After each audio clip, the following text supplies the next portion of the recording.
Salut à toi, c'est Kuruki et bienvenue sur la chaîne. Aujourd'hui, on va s'attaquer au débat Naruto mode ermite contre Jiraiya mode ermite. Un débat sur lequel la communauté Naruto a du mal à trancher sur lequel des deux est le plus fort. Ceux qui prônent que Naruto est le plus fort ont pour argument Naruto a battu les 6 peines. Fukasaku a dit que Naruto avait surpassé Jiraiya. Par contre, ceux qui pensent que Naruto n'avait pas encore surpassé Jiraiya ont pour argument le fait que lors de son affrontement face à Pain, Jiraiya ignorait toutes les capacités de Pain. C'est la raison pour laquelle il a perdu. Ou comme autre argument, ils disent que Naruto n'a pas combattu Pain avec Tendo à 100% de ses facultés. Car après avoir utilisé la répulsion céleste pour détruire Konoha, Tendo ne pouvait plus se servir de ces techniques pendant un bout de temps. D'un côté comme de l'autre, ce ne sont pas les arguments qui manquent et ces arguments ont l'air assez plausibles.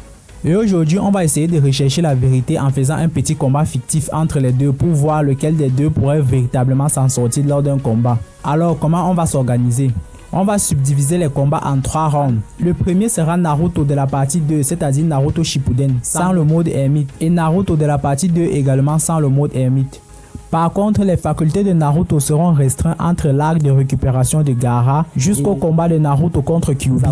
Car jusqu'à là, les capacités de Naruto étaient quasiment les mêmes que lors de son affrontement contre Kurama. C'est juste que Pain est un adversaire différent et Kyuubi est un adversaire différent. Donc Naruto a abordé le combat de deux manières totalement différentes. Mais pour dire vrai, les capacités de Naruto sont restées les mêmes. À cet instant-là, il n'avait pas encore progressé. Le deuxième round prendra en compte Jiraiya mode ermite contre Naruto mode ermite. Le plus gros morceau du débat se trouve dans cette partie. Mais en réalité, il y a quelques éléments ou quelques indices qui nous permettra de pouvoir analyser et de pouvoir statuer sur qui est le plus fort des deux. Déjà, pour ne désavantager aucun des deux, on va prendre Jiraiya en mode ermite avec Fukasaku et Shima. Car sans eux, pour Jiraiya, soit c'est la mort, soit c'est la non-utilisation du Senjutsu. Et concernant le cas de Naruto, on va également prendre Naruto mode ermite avec Fukasaku et Shima. Car ce Naruto, bien qu'il n'ait pas forcément besoin de Fukasaku et Shima pour passer en mode ermite, a également besoin d'eux pour pouvoir utiliser l'invocation inversée et faire venir les clones de Naruto, chargés en énergie naturelle pour que Naruto puisse l'absorber. Même si pour dire vrai, celui qui dépend le plus de Fukasaku et Shima, c'est Jiraiya et non Naruto. Mais pour ne pas donner un avantage à l'un des deux, le mieux serait de les prendre au maximum de leurs capacités, c'est-à-dire Naruto Senjutsu avec Fukasaku et Shima et Jiraiya Senjutsu avec Fukasaku et Shima. Et notons aussi que Naruto a également la possibilité de pouvoir combiner ses attaques avec Fukasaku et Shima. Donc c'est un élément très important à ne pas négliger. Si on retire Fukasaku et Shima à Naruto, Naruto se verra désavantagé lors de cet affrontement. Et c'est pour cette raison que j'ai dit qu'on va prendre Naruto en lui attribuant les capacités qu'il a accumulées du début de Shippuden jusqu'à son affrontement avec Kurama.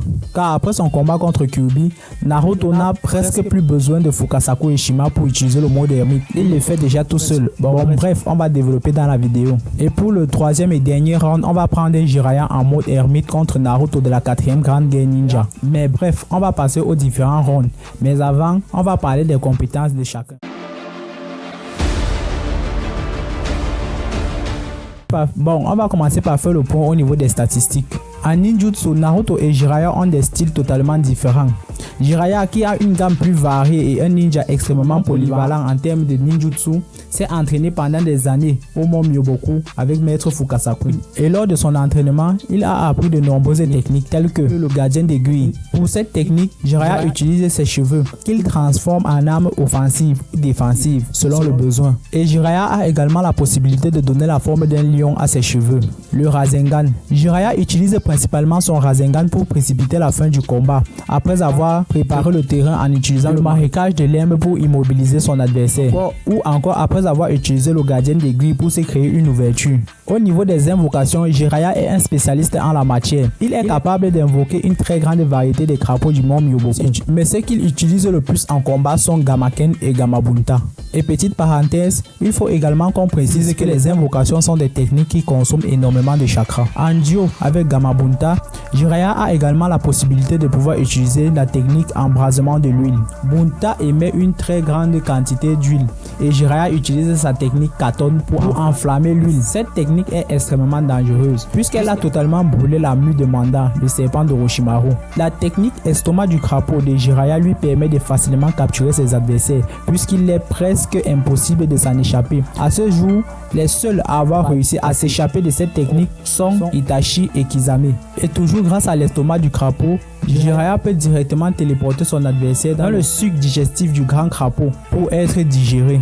Et les compétences de Jiraiya ne s'arrêtent pas là. Il a une très grande affinité avec le chakra Suiton et le chakra Futon. Donc on peut conclure qu'il maîtrise d'autres techniques avec ces différentes sources de chakras.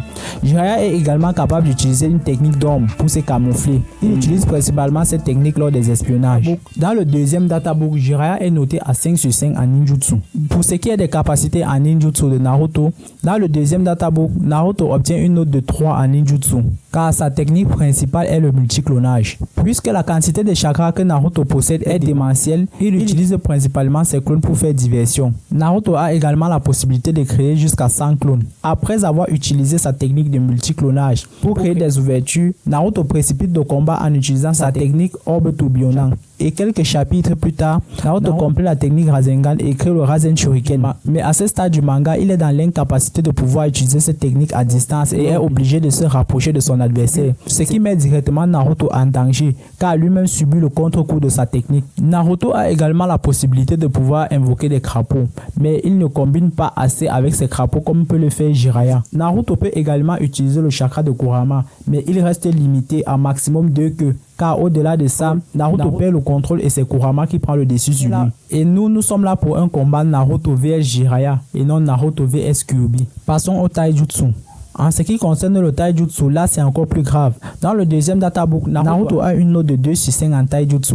Ce qui ne va choquer personne vu que Naruto objectivement n'est pas très bon en taijutsu et utilise surtout ses clones pour créer le surnombre et surprendre l'adversaire ou faire des distractions en guettant une opportunité de pouvoir contre-attaquer. Par contre, Jiraiya, lui de son côté, est un spécialiste dans le domaine. Il a une note de 4,5 sur 5 dans le databook en taijutsu et a été formé au Mont Myoboku par Fukasaku lorsqu'il était plus jeune. Même si dans le manga, on n'a jamais vu Jiraiya se battre au corps à corps à 100%, de par sa longue expérience au combat et son entraînement assez long, on peut donc conclure qu'en termes de taijutsu, il a un très bon niveau et il est assez fort. Les seules fois où on a vu Jiraiya utiliser le taijutsu, c'était en mode ermite. Et lors d'un combat de taijutsu, il y a plusieurs facteurs qui peuvent entrer en compte, comme la force physique, la vitesse et la technicité.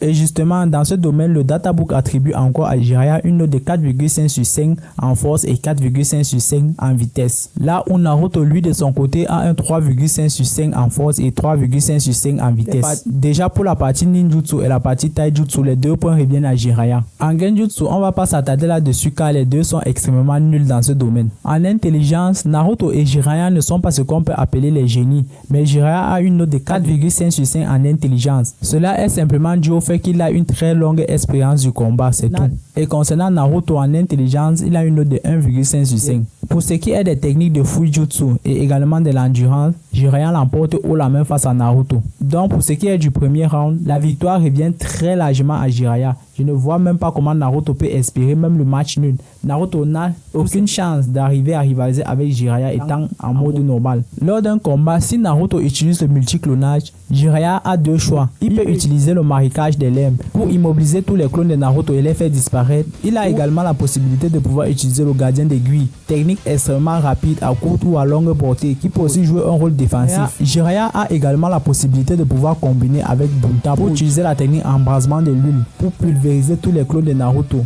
À ce stade, le multiclonage pour Naruto n'est pas une très grande option, puisque la seule chose qu'il va faire, c'est se fatiguer en épuisant son chakra avec les techniques inutiles. Et concernant le Rasengan, Jiraiya utilise tout simplement mieux que Naruto et a plus de possibilités en raison de son large panel de techniques. Et même comme Naruto a plus de chakra que Jiraiya, utiliser cette technique sans relâche dans le vide va fatiguer Naruto à la longue. Et notons aussi que Fukasaku a bien précisé que Naruto et Jiraiya sont 2 ninjas ayant une très grande capacité de chakra. Mais je pense quand même que Naruto possède beaucoup plus de chakra que Jiraiya. Bon, passons au deuxième round. C'est dans ce round que le combat va être très serré. Pour Jiraiya en mode ermite, ses capacités vont tout simplement être boostées par le mode ermite. Et il a également la possibilité d'utiliser le Gaimon avec Fukasaku et Shima. En mode ermite, Jiraiya devient également un ninja de type sensoriel. Il peut facilement détecter les chakras environnants pour pouvoir repérer un adversaire. Jiraiya utilise aussi une barrière de chakras pour détecter tout adversaire ou toute personne pénétrant dans son périmètre de défense. Le seul petit bémol qu'a Jiraiya est qu'il ne maîtrise pas le mode ermite à la perfection, donc n'est pas un ermite parfait. Et grâce à Fukasaku et Shima, Jiraiya possède maintenant un genjutsu très puissant, ce qui gomme l'handicap qu'il a en Funjutsu lorsqu'il n'est pas en mode ermite. Et concernant le cas de Naruto, là tenez-vous bien et comprenez bien ce que je vais dire. En mode ermite, les progrès de Naruto sont tout simplement exponentiels. Et ses capacités n'ont plus rien à voir avec celles qu'il avait lorsqu'il est en forme de base. Déjà, le petit point qui va faire la différence est que Naruto maîtrise parfaitement le mode ermite contrairement à Jiraiya. Donc Naruto a la possibilité de pouvoir amasser plus de chakras Senjutsu que Jiraiya. En mode ermite, Naruto a également la possibilité de pouvoir lancer son Rasen Shuriken à une très grande distance de son adversaire. Naruto a également la possibilité de pouvoir utiliser des attaques combinées avec Fukasaku et Shima. Les capacités en termes de taijutsu d'un ermite est d'un tout autre niveau. Naruto est désormais capable de rivaliser en taijutsu avec Fukasaku et Shima lorsqu'il est en mode ermite. Les clones de Naruto ont également la faculté de pouvoir amasser du chakra Senjutsu pendant qu'il se bat. Même si le nombre de clones pouvant réaliser cet exercice sont que 2, c'est largement suffisant. En mode ermite, Naruto est également un ninja de type sensoriel. Les Rasengan de Naruto passent à un tout autre niveau. Et petit rappel, Naruto a également la possibilité de pouvoir utiliser le Senjutsu grâce à Fukasaku et Shima. Alors après avoir présenté les facultés de chacun en mode ermite, on va passer au combat fictif pour voir ce que ça va donner. Déjà dans mon argumentation, je vais commencer par déconstruire les raisons que chacun des deux groupes donne. Pour ceux qui disent que Tendo a affirmé que Jiraiya aurait battu Pain s'il avait connu son secret, sont à côté de la plaque. Les paroles de Tendo ne sont basées que sur le ressenti et l'admiration que Nagato avait envers Jiraiya. Ce sont des paroles à prendre avec des pincettes. Par exemple, tu as Shoji qui affirme qu'il mettra fin à la guerre juste parce qu'il a réussi à se débarrasser de son handicap qu'il avait. Ou encore Itachi qui dit à Kisame à voix haute que le clan Uchiwa tout entier ne fait pas le poids face à Jiraiya. Ou encore Itachi qui dit à Kisame que même étant à deux, ils ne font pas le poids face à Jiraiya et risquent d'être blessés lors de cet affrontement ou au pire mourir. Et le comble, c'est qu'il y a vraiment des gens qui croient en ça. Quand j'entends ça, je suis tout simplement choqué. Et concernant ceux qui disent que Naruto n'a pas affronté Pain avec Tendo à 100% de ses facultés et que Jiraiya a affronté les Pain au maximum de leurs facultés sont encore plus coincés que les autres. Alors il faut savoir que dans le manga, Jiraiya n'a jamais vraiment croisé le fait avec les 6 avatars de Pain. Lorsque les 6 avatars de Pain étaient présents, le combat a duré le temps d'un assaut groupé de 5 secondes au max. Alors, dans l'anime, ce passage où Jiraiya les affronte tous jusqu'à attaquer Tendo n'existe réellement pas. Et soyons réalistes, Jiraiya n'aurait jamais au grand jamais réussi à battre Pain ou encore Tendo. Et pour ceux qui disent que Naruto était supérieur à Jiraiya car Fukasaku a dit que Naruto avait dépassé Jiraiya, je tiens à rappeler que Fukasaku a dit que Naruto avait surpassé Jiraiya dans l'utilisation du mode ermite. C'est dans ce sens-là qu'il disait que Naruto vient de surpasser Jiraiya et dans aucun autre sens. Alors commençons l'affrontement en essayant de jauger leurs capacités en taijutsu. Ici, je vais choquer plusieurs personnes et croyez-moi, lorsque tous les deux sont en mode ermite, Naruto est supérieur à Jiraiya en taijutsu. Je m'explique. Le fait que Jiraiya ne maîtrise le mode ermite que de moitié joue un rôle fondamental sur le boostage de ses capacités. Déjà, rappelons-le, Jiraiya n'étant pas un ermite parfait a réussi à aveugler un pet juste avec un coup de pied. Il a envoyé valser un autre dans le décor comme un footballeur qui shoot dans un ballon de football. Mais en comparaison, Naruto lui a fait valser Tendo à une très grande distance. Et contrairement aux autres avatars de Nagato, Tendo lui était sur ses gardes. Et il a même réussi à bloquer le coup de pied de Naruto avant d'être éjecté dans le décor par la puissance générée par la frappe de Naruto. Et en mode ermite, il a réussi à dominer Tendo en taijutsu et en force plus à 2 reprises. Et lorsque Naruto affrontait ses avatars au corps à corps, ceux qui n'avaient pas la faculté de pouvoir réagir à ses coups, c'était la mort assurée pour eux. Et même si Naruto connaissait les facultés de Pain, il a quand même réussi à vaincre 5 avatars de Pain avec une difficulté plus ou moins moyenne. Parce que connaître les facultés de Pain, c'est bien, mais réussir à l'affronter jusqu'à le battre, ça c'est autre chose. Et dans certains cas, il n'avait même pas besoin de Fukasaku et de Shima. Contrairement à Jiraiya qui tout au long de son combat avait besoin d'eux. car ses capacités ne servaient plus à grand chose. Et les éléments qui me font penser qu'en mode ermite, le taijutsu de Naruto est supérieur à celui de Jiraiya est le suivant. Un des avatars de Pain a réussi à stopper un coup de poing de Jiraiya en mode ermite sans souci. Ce que aucun de ces avatars n'a réussi à faire avec les coups de Naruto. Parce que les coups de Naruto allaient tellement vite qu'ils avaient des difficultés à arriver à suivre. Le seul qui a réussi à suivre les coups de Naruto partiellement, c'était Tendo. Tous les autres n'avaient pas le niveau pour arriver à réagir. Contrairement à Jiraiya où il arrivait à surprendre les avatars mais il n'était que 3. Et je pense que cette différence de puissance est due uniquement au fait que Naruto soit un ermite parfait et pas Jiraiya. Concernant aussi les capacités sensorielles de Jiraiya, j'ai des doutes là-dessus. Je pense également qu'il perçoit les chakras moins bien que Naruto. Rappelons que Jiraiya a été surpris par un avatar de Pain.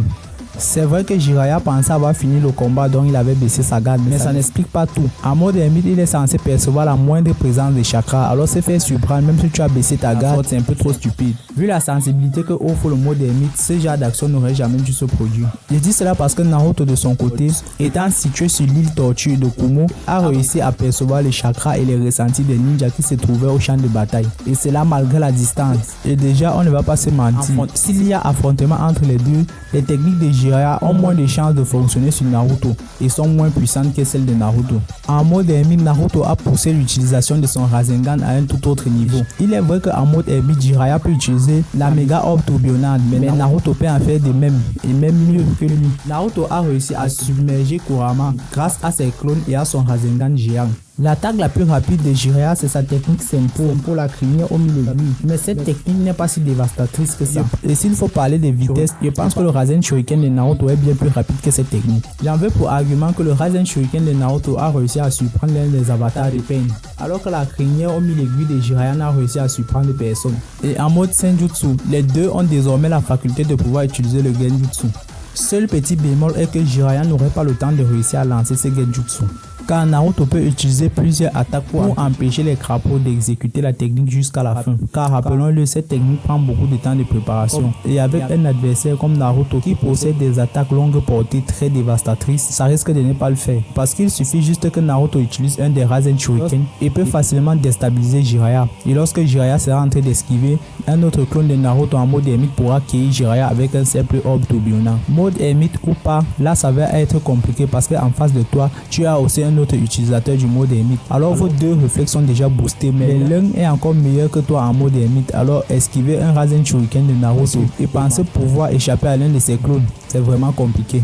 Et si on doit faire l'inverse, Jiraiya n'a quasiment aucune technique qui puisse empêcher Naruto de pouvoir lancer la technique de Genjutsu des crapauds. Car l'attaque la plus rapide de Jiraiya ne fait pas d'abord le poids en termes de vitesse et de puissance face à celle de Naruto. Et en cas de besoin, Naruto peut utiliser ses clones pour attaquer en surnombre Jiraiya. Et pour s'en sortir, la feinte qu'il a utilisée contre Pain ne marchera pas sur Naruto vu qu'ils sont plusieurs. Utiliser des katones sur Naruto ne servait à rien, puisque ceux qui l'attaqueront seront uniquement des clones. Naruto étant un ermite parfait, sa réactivité et ses réflexes sont encore plus boostés que ceux de Jiraiya, dont la moindre ouverture pour Jiraiya lorsqu'il exécute cette technique sera fatale. Et on doit aussi prendre en compte le fait que Naruto puisse feinter Jiraiya avec ses clones transformés en Rasen Shuriken pour que Jiraiya baisse sa garde, offrant ainsi une ouverture à l'original de Naruto. En vrai, avec sa technique de multi-clonage, le combat risque d'être très compliqué pour Jiraiya, parce que de toutes les manières, il va se faire acculer. Et Naruto, en forme de base, possède bien plus de chakras que lui. Même en mode ermite, Naruto a plus de chakras que lui. Et en cas de besoin, il a Fukasaku et Shima qui peuvent venir en soutien. Et s'il veut mettre encore plus la pression à Jiraiya et à ses crapauds, il peut utiliser sa barrière de Rasengan géant. Avec cette technique, je suis sûr à 100% qu'il va réussir à tuer au moins l'un des crapauds. Et si l'un des crapauds est touché, cette technique ne pourra pas être exécutée. En gros, la seule possibilité pour que Jiraiya puisse battre Naruto serait d'utiliser le Fuinjutsu. Mais pour ça, il va falloir que Jiraiya puisse approcher Naruto jusqu'à réussir à exécuter cette technique sur lui. Ce qui n'est pas chose facile parce qu'en taijutsu, Naruto est supérieur à lui et même en perception. Donc l'utilisation d'un Fuinjutsu ici serait vraiment compliqué. Et de plus, les deux utilisent Fukasaku et Shima. Je pense que les capacités de Jiraiya s'accordent mieux avec eux, mais il manque cruellement de puissance. Contrairement à Naruto qui lui les utilise partiellement en cas de besoin, surtout en soutien. Une autre hypothèse serait que Naruto épuise son chakra Senjutsu et que Jiraiya en profite et empêche Fukasaku ou Shima de pouvoir invoquer un clone en mode ermite de Naruto depuis le mont Myohoku. Et c'est là où va se jouer toute la différence, car Fukasaku étant un ermite parfait comme Naruto, peut amasser du chakra Senjutsu à une très grande vitesse et transférer ce chakra en Jiraiya. De cette façon, Jiraiya peut tenir en mode ermite et se battre pendant plusieurs heures, contrairement à Naruto qui lui est limité à 5 minutes et ne peut utiliser que 2 Rasen Shuriken lorsqu'il est en mode ermite. C'est là où va se jouer toute la différence de ce match. Si Jiraiya veut battre Naruto, il a intérêt à saisir cette occasion. Et ce transfert de mode ermite n'est possible que parce que les deux ont fusionné. Naruto lui est dans l'incapacité de pouvoir fusionner avec Fukasaku et Shima à cause de Kurama. Même en termes d'intelligence de combat, Naruto n'a plus rien à envier à Jiraiya. La stratégie que Naruto a ficelée en plein combat pour se défaire des avatars de peine était spectaculaire. Un mini temps d'analyse et des résultats parfaits. Ici, des techniques comme le Goemon de Jiraiya seront sans effet. Utiliser ce genre de techniques sur un type pouvant ressentir la moindre once de chakra, c'est une perte de temps et d'énergie. Je pense quand même ce round si on va l'attribuer à Naruto avec une difficulté conséquente parce que si on fait un affrontement entre les deux, Naruto aura plus de chances de battre Jiraiya que l'inverse. Bon, pour le troisième round, ça va être très vite réglé. Naruto mode ermite contre Jiraiya mode ermite. Naruto est déjà supérieur à lui. Si on rajoute à cela les capacités de Naruto de la 4e grande guerre ninja, Jiraiya n'a carrément aucune chance. Il maîtrise également le chakra de Kurama. Même les clones de Naruto ont la possibilité de pouvoir combattre tout en utilisant des techniques comme le Senjutsu ou le mode chakra de Kurama. À ce stade, toutes les techniques avancées de Naruto sont maîtrisées par ses propres clones. Pour cette partie-ci, je pense vraiment que la victoire de Naruto serait assez facile. Jiraiya n'a carrément rien pour tenir tête à ce Naruto. Et je peux même dire que Naruto n'a même plus besoin de Fukasaku et Shima, mais il battra quand même Jiraiya. Je tiens à préciser ici que ce n'est que mon avis personnel et vous êtes libre de me dire ce que vous en pensez en commentaire. Dans la paix et la bonne humeur. On se retrouve après pour une nouvelle vidéo. N'oubliez pas de partager, de liker et de vous abonner à la chaîne. Peace out.